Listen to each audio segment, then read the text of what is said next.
And welcome to Weather and Ag in Focus on this Friday Eve, 1:06 in the afternoon, and temperatures are a balmy 6 above. Even warmer in the Northern Valley, where it's all approaching 10. Feels like a heat wave out there with light winds. I'm Chief Meteorologist Dean Wysocki, along with our Ag Director, Bridgette Readel. And Bridgette, I don't know about you, but with light winds, the sun's out, it doesn't feel, it's crazy. Yeah, I told this to my sister in Arizona. She's like, how cold is it up there? I'm like, you know what? I mean, this was over lunch. I said, it's about 5 degrees. It feels nice out. She goes, are you high? I'm like, no, but it does feel like it feels much better, and considering what we've been through. By weekend, it's going to feel even nicer out there, simply because we're going to have that increase in temperatures, which for some people is about a 60 or 70 degree swing. 70 plus degree swing from our coldest wind chills to what it's going to feel like over the weekend. I mean, that's an incredible swing over a 3 to 4 day span. Absolutely. That's just Now, does this have any effect on livestock when we have that big of a temperature swing? Sure does. You've got cattle that were prepared for cold, and they've it's probably not so bad that we go on the upswing, but it's when you fall back down again. As you talk to producers right now, they're making sure to keep plenty of meds on hand for the fact that they anticipate pneumonia, potentially scours if it gets real wet and muddy during the midst of calving season. Which it will with everything melting, yeah. So, they're prepared for it. You will get some sick calves out of it. It's tough on them. Okay. It's no different than all of our kids. Right. Exactly.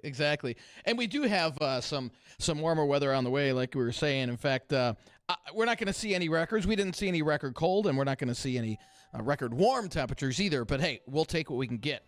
We're looking at temperatures, as I said, in the single digits out there right now with light winds, and we'll top out between 10 and 15 above today with light winds out of the west-northwest. And then tonight, clear skies will briefly dip below zero, and then see temperatures steady to slowly rise as we head towards morning, as winds increase out of the south-southeast. And a pretty breezy day on Friday.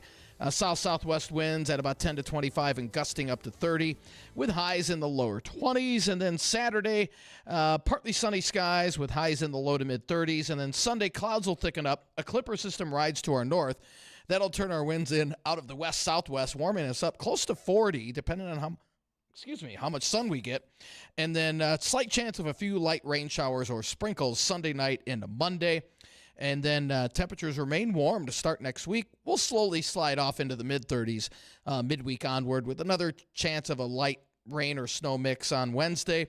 And then the following weekend, we could see a stronger clipper.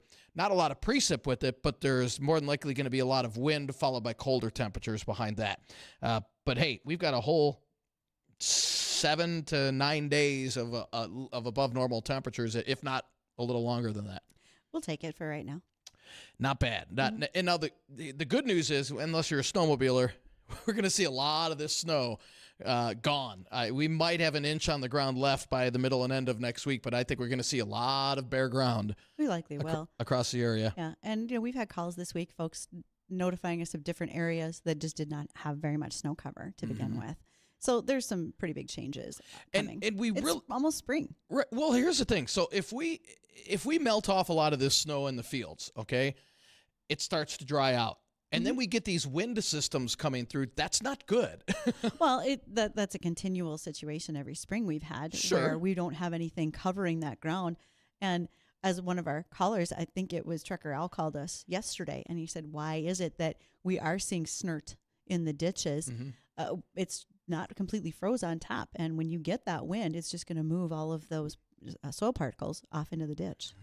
And, that'll be, now normally in spring, we'd have enough moisture to kind of, tamper that down a little bit where it's not going to be blowing all over the place. But we haven't had a lot of snow. We didn't have a lot of moisture in the spring outside of that one storm in November. So, We hopefully we're going to catch up, and I do believe we will as we head into this upcoming spring. There's a couple of factors that droughts either expand or contract, and we were worried going into winter that the drought conditions they were starting to expand a little bit across much of the state. Now we're getting signs not only from our LRC model, but also usually when you go into a La Nina spring, and or summer, you usually see drought conditions expanding across parts of the country. Now, latest indications by our long-term models that the government uses when predicting El Nino and La Nina, we are going into a neutral or slightly above normal pattern in terms of El Nino or La Nina. So we're kind of neutral, almost edging a little bit into the El Nino phase, which means any drought conditions will be shrinking and we'll get more moisture as we head into spring and summer. So that's good news there. Absolutely. Always good news. And this weather update sponsored by Ryan Bonsack with Equitable Agri-Finance, helping farmers restructure balance sheets and provide working capital. He wants to work with all local farmers and ranchers, and you can give Ryan a call at 701-261-6529. Again, that's Ryan Bonsack with Equitable Agri-Finance. So if you're doing some planning for 2025, feels like you better get hustling on that one. Yeah. That's coming pretty fast for spring. By the way, our sound engineer Addison said snert. Anybody want to define snert? Yes, I will. The combination of snow and dirt, which one of our listeners, Sarah Levis, is going to say that is soil. So stop calling it dirt, you guys. But still snert. So that'd be snoil. Snoil. Right. I appreciate how you came with an excuse. You used it in a sentence for the class. You're welcome. It's my new approved word of the day also. I can't wait till you write it in large letters on all the blackboards or all the whiteboards in the office. I will somehow put it in our thumbnail today. It will be bold and the largest thing in the thumbnail. It may just be the entire thumbnail for today. How about, well, it's either snail or, snow and soil, snoil. Snoil. So it's snoil or snert. Which is correct? Webster's dictionary is not going to listen to us much longer. Probably not. Okay. Somebody that may or may not listen to us, this is the part of the day where I have a little soapbox. The Humane Society of the United States has decided they should change their name. Why? Oh, because. Oh, boy. It's a curious decision, given that this organization rakes in $170 million a year in donations. Hefty chunk of that could be compromised from changing their name, and I'd be okay with that. And here's why. I am not a fan of the Humane Society. Why? If y'all want to support dogs and cats and pet shelters, do that locally. Drive yourself on up to North Fargo, west or east of the airport, and drop off your donations, your pet food, your dollars. That's what Homeward I do. Bound. That's the best place to do it. Humane Society has reports that they give less than 1% of its annual budget to shelters. What do they do with it? Their main criteria is to eliminate animal agriculture in the U.S. They want to take food off your plate. You think eggs are expensive? Well, just eliminate them entirely. They believe that there should be no animal agriculture in this country. Also, so we're all supposed to go vegan? Apparently. Get out. Are you serious? Oh, yeah, I'm dead serious. I find it interesting that they have $400 million in investments, including $100 million in offshore accounts. What are we doing with that? I don't think that we're shipping the dogs and cats offshore, and if we are, that's not a good plan either. And $100 million offshore? Why? I have big questions about that. Okay, so what do they want to change their name to? Frankly, I don't care what they want to call it. But the reason they want to change it, I'm only giving them so much press on this still. But one of the reasons they want to change it was back in 2010. The Humane Society of the United States CEO told the media he thought convicted dog fighter Michael Vick would do a good job as a pet owner. The comment understandably sparked backlash. Then Mr. Vick's post-prison employer, the Philadelphia Eagles, made a $50,000 grant to that organization. I did use the quotations there, but I didn't get the confetti that Dr. Fox got the other day when she did it. The group covered part of a $25 million federal lawsuit settlement 3 years later, and the Humane Society has been sued under the Racketeer Influence and Corrupt Organizations Act for bribery, obstruction of justice, and fraud. Okay, I'm going to go a little off rails here. Shocking. Was this, and I don't want to get political, was this part of the Doge this all investigation? This started beforehand. Okay. Mm-hmm. The timing happens to be incidental to that. Wow. But yes, they are looking at all of that money being just, what'd you say, 1%? 1% of their budget actually goes to local shelters. Yep. ASPCS, who gives you the Sarah McLachlan tearful story on your commercials during supper hours at night, they do the same thing. And they can give you all the sob stories, but the people who are working locally for pet rescue are not getting those dollars that you're giving. certainly not the largeness of Well, them. see, and I heard back in the day, and they probably still do this. I heard kind of the same thing. Don't donate any money to the Humane Society due to the fact that they put animals down as well, where the local shelters try and adopt them out, where the Humane Society, they'll just put them down. Local is going to always be better. Yeah. They want to help get pets out into the hands of those who can take care of them for best needs. And I just have a big problem with their greater agenda, which once again is to try to eliminate animal agriculture. So That's crazy. yep, I'm opposed. I'm sure I will get some questions about that, but you can feel free. And how many of these hypocrites are probably going home and eating steaks and burgers and bacon and? Depends. Are they on camera doing it or not? Yeah, right. Okay. Wow, So that's insane. fair enough. We don't know exactly what those people do in their own lives, and God bless them for whatever that might be, but I don't have to stand for that type of an organization against what I believe in. Exactly. So, Exactly. no. All right. But on a fun note today, we've had a lot going on with youth in agriculture this week. No doubt, being it's National FFA Week, my jackets are in my pickup right now. But we want to highlight what kids throughout all grades are doing in agriculture. And I had gotten a message from teachers out in Kensal, North Dakota. Their school is doing an entire year study on agriculture. All classes, all curriculums, every month they focus on a different commodity within ag. And so we have those students joining us today. There's going to be a whole group of them in one of their school conference rooms. They've had a big day all about agriculture, and we're going to get them all on camera. We've got folks all the way from the second grade on up. That should be fun. And I'm looking forward to hearing what they're learning and what they have been doing. Because, kids are brutally honest. So, they don't have a filter. Never work with pets and kids, and here we go. This should be fun. So looking forward to that. I want to see what they have to share, and we will catch up with them after we get the markets from the American Ag Network.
And welcome back to Weather and Ag in Focus. Glad you're joining us today. Thank you so much. By the way, if you have not yet had lunch, today is a great day to go to Culver's. There's a reason why.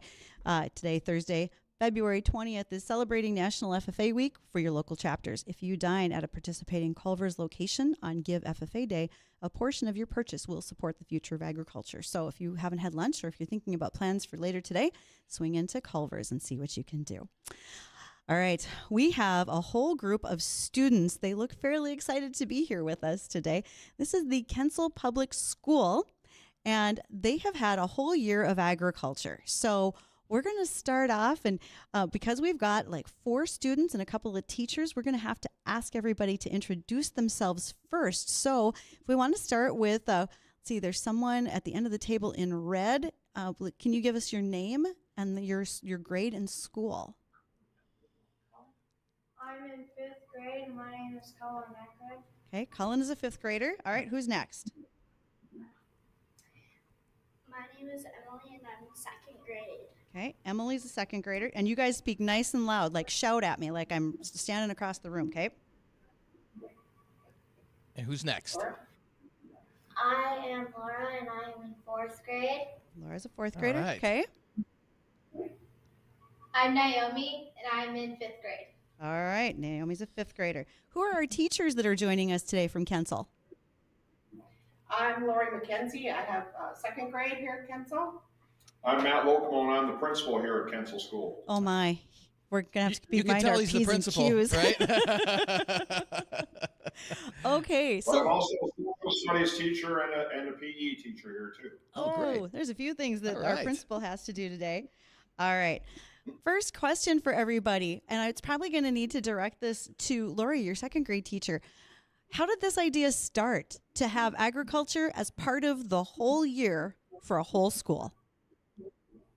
Well, it really started in a kind of a funny way. It started with a bulletin board. And so I decided that for the bulletin board, I'd put some farm things up in the hallways for the year. And then Mr. Locamone and I just kind of visited a little bit, and all the other teachers, and we kind of ran with it. Oh, we could do this, and we could do this, and it's really just bloomed from there. So we started out with, we went to Spickler Ranch by Glenfield and saw their animals, and some of the kids got to pick eggs for the first time. We had another guy from Kensal has an aerial spraying service. He brought his drones out to the baseball diamond, and he showed us how those work. And we just keep going. Then we looked up for each month. You know, there's a certain thing for each month. So September was honey month. We had Browning's Honey from Jamestown brought us a beehive into the school, and we got to see the queen in action. Oh, cool. So each month we've had kind of a theme by what it's national whatever. Sure. Week. Yeah, but yeah, that's right. Oh man, we're gonna have a lot of questions because March is coming. That's National Okay, now Ag Day. that would be cool as heck to have a beehive, and you get to see the queen. And I'm not gonna lie, a couple of them got out. Oh, Oh no! And they were flying around the lunchroom while we were in there, but the kids were great. They didn't freak out at all. They weren't scared at all. No. Wow. They did good. okay. So I'm gonna ask first of all, and you guys can raise your hands. Of Colin, Emily, and Laura and Naomi, are any of you from a farm? Any students from a farm? Oh, yep. I've got Colin and Emily both said that they are from a farm. Oh, and so did Laura. Okay, so you guys can put your hands down. When you were learning about the honeybees, are you familiar with them? Were you surprised? What did you learn, basically? And if you just want to tell me one at a time, and I'm going to choose Emily first, what did you learn about the honeybees when you got to see them? That they make a lot of honey in 1 year. Talk nice and loud. Say that again. They make a lot of honey in 1 year. Yep. They make more honey than they eat. Oh, wow. And the queen bee has a green spot on them. That's how you find her, right? Okay. So, Colin, how about you? What was something that you remember from the honeybees that was really neat?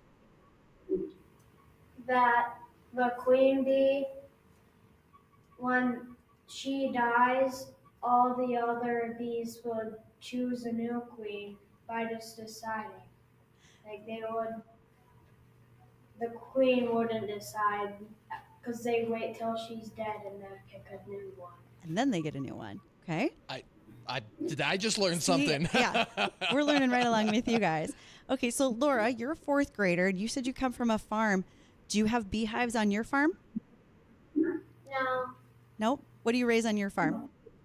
we don't really raise anything. We just grow crops. Okay, That's reason. that's raising something. What crops?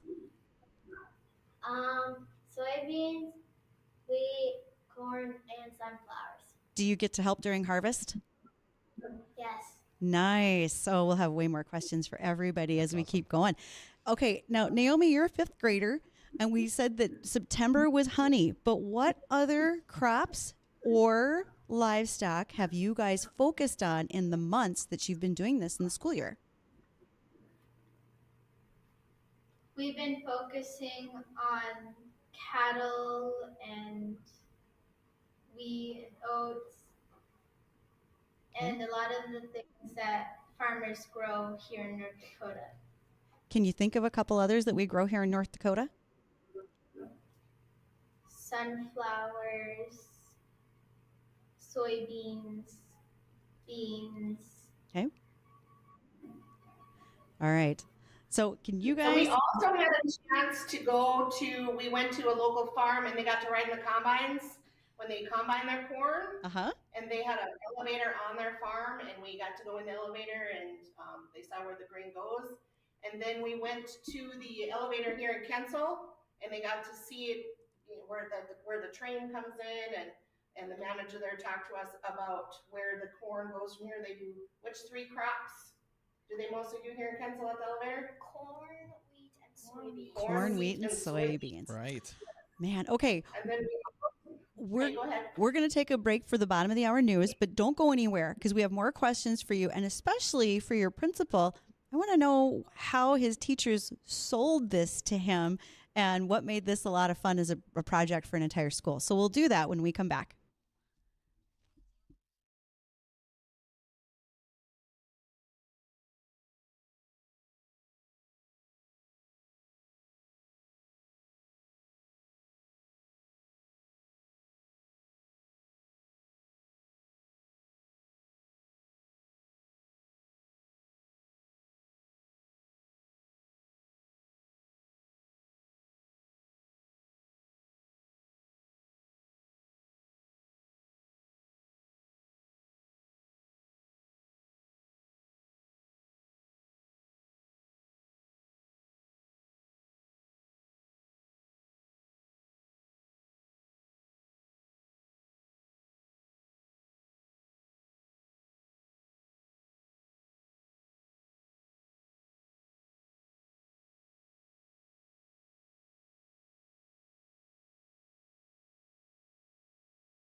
Welcome to Weather and Ag in Focus, where it is a full house at the Kensal Public School today. We've got students joining us to talk about ag in their school for a whole year.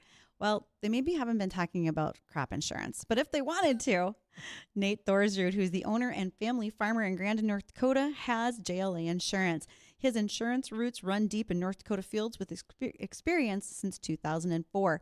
Nate understands what you need for crop and hail insurance because he's a farmer too.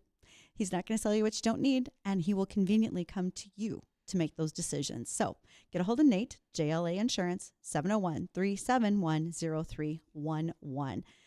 This is a lot of fun. We've got a whole room of students and a couple of teachers. The principal's in the room, which for me was usually a bad sign.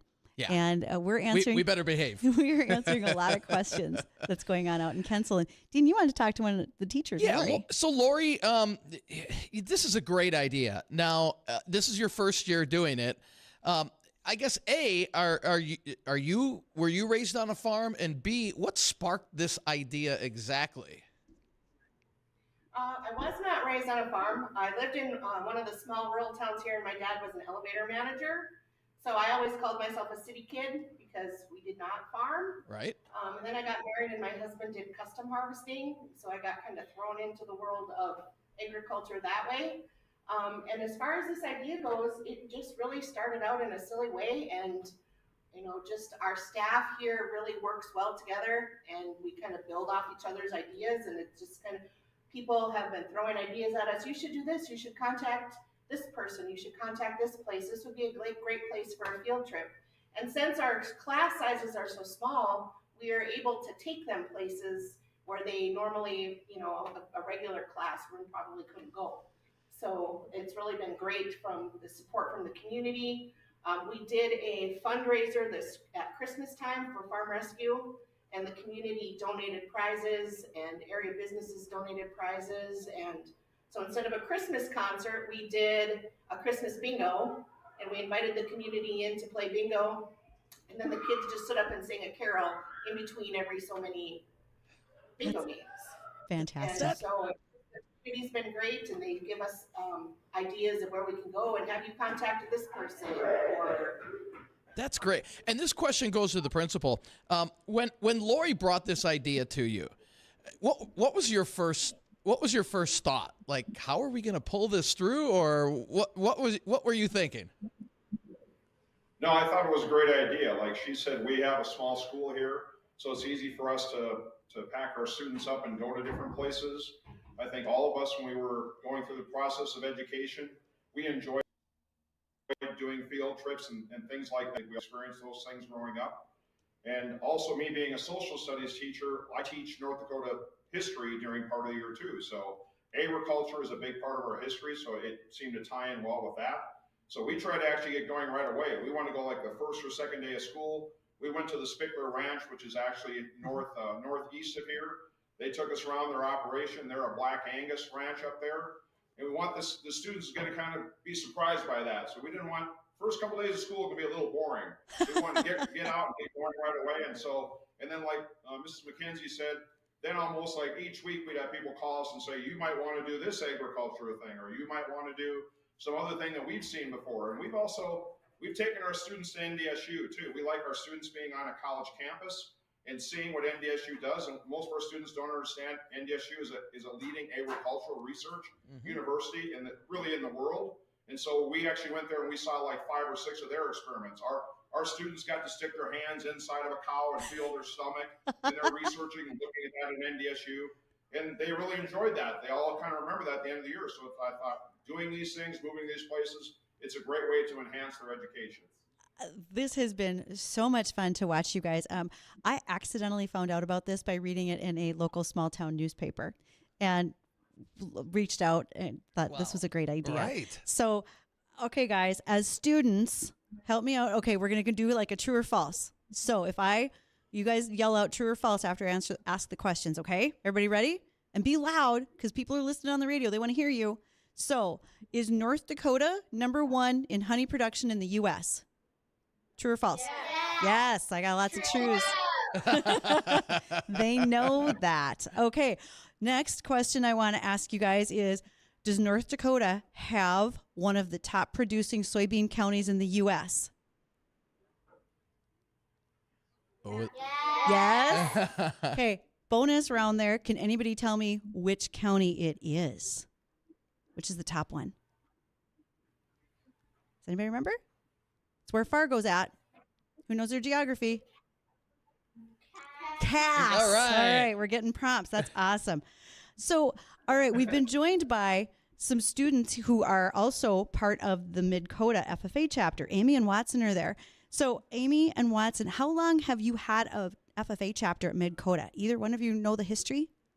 I think it's 3-4 years now. Nice and loud, 3 or 4 years.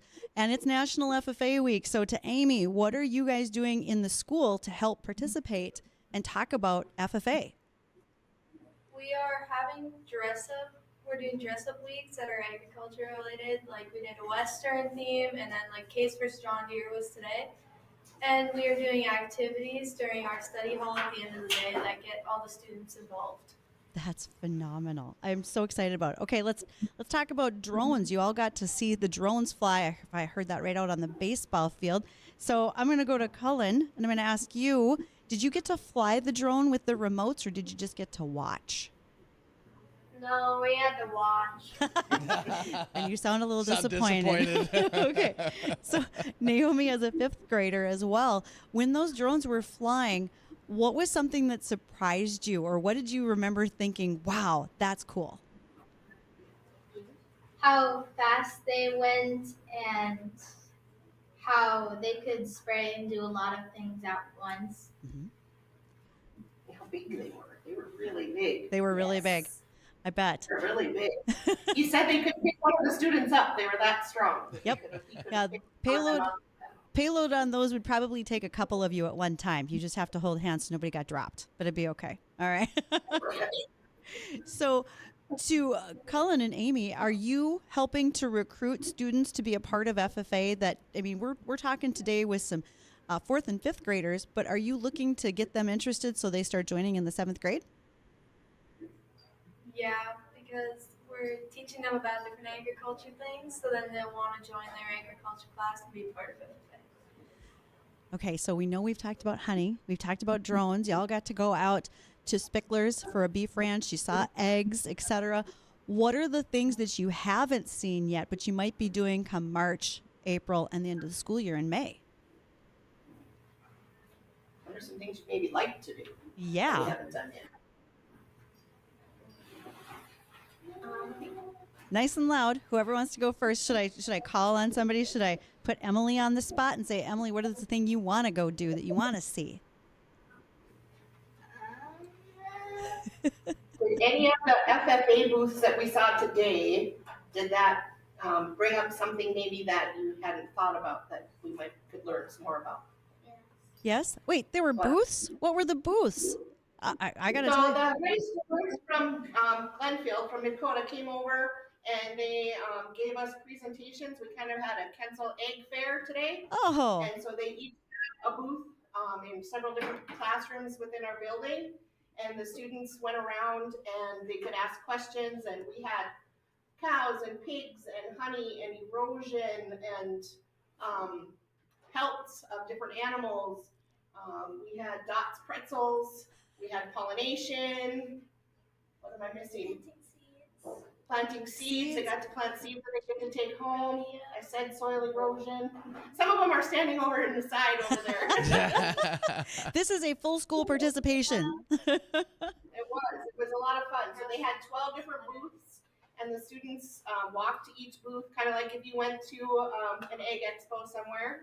Okay. And they listened to the presentation, and they got a handout and a sticker from each place, and then there was a question that they had to answer, a trivia question, and then the high schoolers went through the buckets to see who was the closest, and they had prizes for the person who was the closest guesser. That is awesome. Even prizes. So to our teacher and principal, I want to ask, where are students going next? Do you have more field trips that they're coming up, or are you looking for places? Because we probably have listeners who would say, hey, we'd love to host the Kensal School. Well, we know March has National Egg Day and National Egg Week, and it's Nutrition Month, so we do have County Extension out of Jamestown coming to do a recipe with them on St. Patrick's Day with food that's grown in North Dakota and is green. And so she said it was going to be eat your greens. We also have talked with, there's some other areas in April is soybean month, so I put some feelers out there for soybean month. The Soybean Council has already sent us crayons and coloring books and things that we can use, but I was looking for something for us to do in April for soybean month. And then with May being beef month, there is a dairy by Carrington that we've talked about. If we don't have the rest of the school year nailed down yet, we're just sending out messages. If you get too far out, people forget. So Sure. we're, just starting to work on those 3 months now. Hey guys, just so you know, if you go to the dairy at Carrington, make sure you get to try the gelato. It's even better than ice cream. And then at the end of the school year, we're going to have a family night, and each grade has taken one of our field trips, and they're doing a presentation on it. We're going to call it our Egg Museum. And so we'll have a family night, and the kids have, each grade did a presentation. The sixth graders did Spickler's Farm, and then we did go to John Deere and Case IH in Carrington, and we told them, we went the same day, and we told them that it was a competition. And so the John Deere lady was really, what's your favorite color? We were there, so that was a lot of fun. So we are having a presentation at the end of the school year of everything that we've done all year. And also when the state legislature is in session like now, usually I take the 5th and 6th graders to Bismarck, so we'll probably go to Bismarck, and we might even try to find some agricultural bills that are being talked about that, so they can see that happening in Bismarck at the state legislature. Look, if you guys need help with that in any way, shape, or form, I've got some contacts out there in the Department of Ag as well as Department of Public Instruction under the CTE group for agriculture, and I bet I can get you some folks who would love to see all of you, and some of our local legislators would happily get you in their seats down while you're down there. So you guys let me know. I'll help you out. And this is just, this is a great idea. And, if I would have had something like this when I was their age, this is something you will always remember. And, this would absolutely, I would think, push some of these kids into the ag world in terms of education and wanting to follow that for their career. So I think this is hats off to Lori and to the principal and just all the teachers. All the teachers. What a great learning experience for the kids.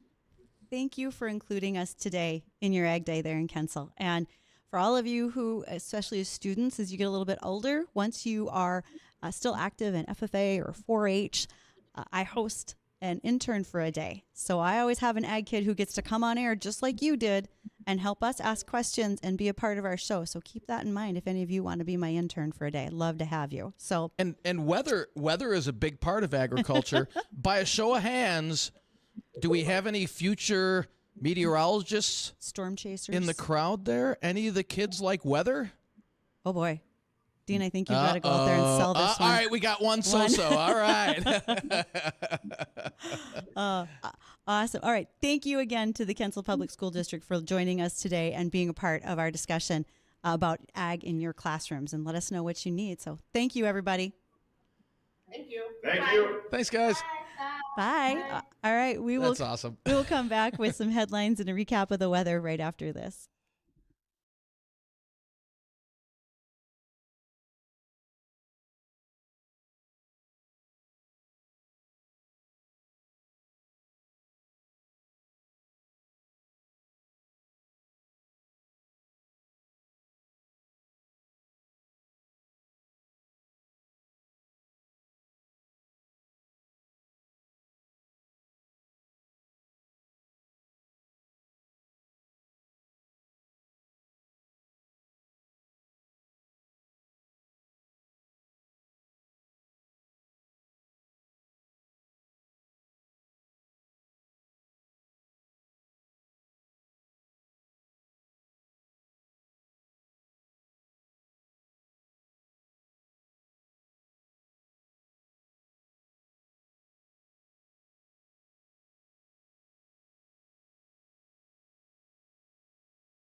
And welcome back to Weather and Ag in Focus. My cord's not quite long enough to turn my mic on when Dean's not here. So thank you, Addison. Thanks for letting me have some airtime. Appreciate that. Thank you also. Again, it was great fun to have those students on. They say don't do things with kids and pets, but yet we had 6 students, and 2 teachers, and we made that work. So thank you, everyone, for wanting to participate there. We appreciate it. Now, we are on the cusp of calving season for so many producers in the region, and a little shout out to a ranch family in Veblen, South Dakota. They had a very once in a lifetime experience. One of their cows gave a birth to quadruplets.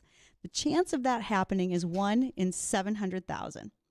They've all survived, which increases that odds of about 1 in 11 million. And the fact that they're all bull calves increased it to a chance of 1 in 80 million. Now, last I knew, all 4 calves still surviving. Mom's doing pretty well. She did a good job trying to keep track of them all. I have no doubt that the farm family is doing a little extra help because that's a lot of milk that mom needs to provide.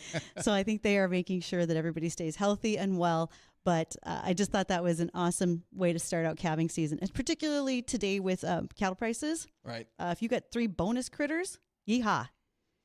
That's awesome. Take them while you can. So, yes.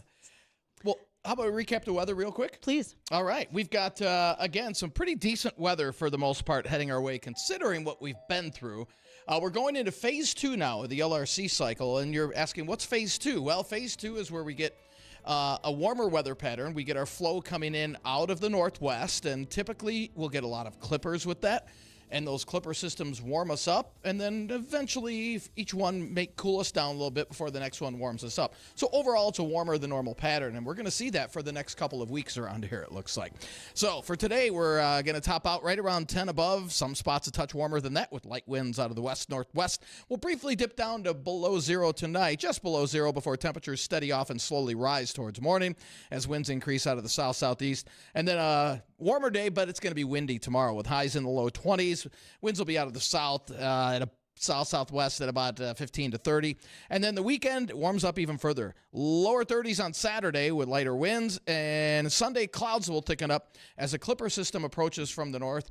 We'll see our winds out of the south and west, and we'll have highs close to 40. But we could see a few light sprinkles as we head into late Sunday all the way through early Monday.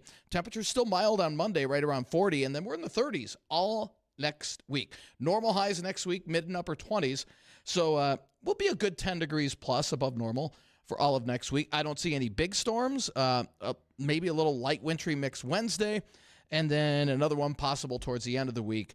But all in all, I mean, we could use the precip, and I think we'll see some precip over the next 2 weeks. I don't see a big storm. The models are hinting at something towards the end of the month or early March. I think our better chance of seeing some really appreciable precip is going to come mid-March through that first week in April. I think that's going to be our time where we play quote-unquote catch-up on the precip department. Whether that be rain or snow, we'll have to wait and see. But hopefully it's snow. You don't want any heavy rain system with this frozen ground. It's not going to help. It's just going to run right off. So that snow would be better, and then a nice slow melt as we head into April. Like, if you want me to give you my menu items of all the things I want this spring, you're going to need a lot more than that. So just saying. Well, what else would you like? Look here. Yeah. I've got some ideas. All right. Now, as we have been nearing the end of winter, and we feel a lot better about that as our temperatures rise, we know that a lot of our producers have been making sure to supplement feed in this cold weather so that we didn't lose any body weight on our animals. And there's some of the hay feeders out there that can help to improve that profitability. You don't want loss of hay. And when you just toss a bale out, there's always going to be that loss because they're going to trample it. There's going to be manure and whatnot left on the hay. And so using some bale feeders can make a difference. Most commonly, you see the open bottom hay rings. So big round circles, set them up flat on the ground, drop a hay bale in. And that circular design gives an unobstructed way for the cows to get into it. But because they sit on the ground, there's a portion of hay that's never going to make it to the animal, and they're still going to be torn apart. So research shows that 16 to 20% of that original bale weight can get wasted with them because the cattle are trampling it. if you put a bottom to that bale feeder or you set it on something solid, not just the ground, research says that you have the opportunity to increase your profitability because more hay goes into the animal. You're going to be increasing your weight. So there's about a 39% reduction in hay squandering compared to the open bottom design. And that studies say that only around 12% of the original bale weight gets misused. It's if we approach a drought situation and we have less hay and hay's more expensive, we have to do all the right things to make sure that we don't lose hay to waste. And we want to make sure that in these times where it's cold or you've got mama cows that are soon to calve, you've really got to keep their body weight up and you've got to keep their systems running well because they're about to give birth. Right. So let's not let anything fall down to the wayside. Good point. Good point. Yeah. So looking forward to calving season. And let's hope weather cooperates. It usually doesn't, but you tend to deliver a storm right there at the end. It usually happens, I know. And Thanks. and again, that is going to be part of our stormy part of the LRC cycle. So we'll see how that all pans out. But and tomorrow we will continue a lot of our focus on youth that we've been doing this week. We've got a couple of North Dakota State FFA officers who are going to join us, and we're going to recap what they earned off of Giving Hearts Day. Also, they need some judges for upcoming contests. So get ready to give a little time. Fantastic. It'll be great. Good deal. Well, I want to thank everybody for joining us today on Weather and Ag in Focus. Don't go anywhere. The Jay Thomas Show, it's coming up next.